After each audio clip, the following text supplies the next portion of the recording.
I'm going to teach you how to announce the stations the same way a New York City subway engineer would. And as an example station, I'll be using 59th Street Columbus Circle. As far as talking like a subway engineer, there are a few simple steps that can be followed in order to make sure your voice actually sounds like a real subway engineer's would. And there's actually a very simple pattern to follow that all subway engineers tend to use. The first thing you should do is put your arm over your face so that your voice is barely audible. Seriously, that's really what their voices sound like.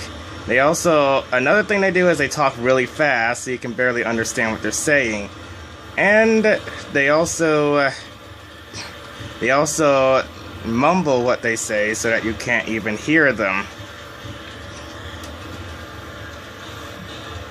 Let's see, what else do they do with their voices when actually talking through the intercom? That's pretty much it as far as I can tell.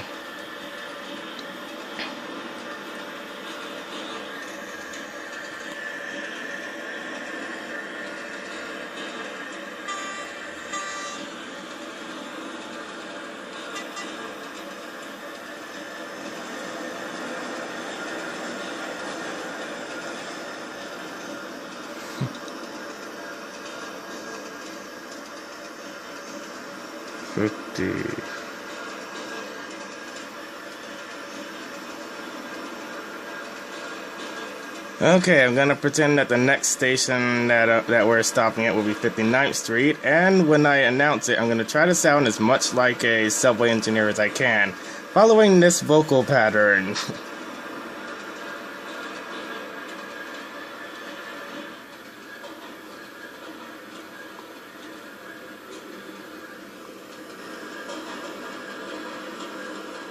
This is 59th Street Columbus Circle, transfers available to the A, B, C, D, and 1 line.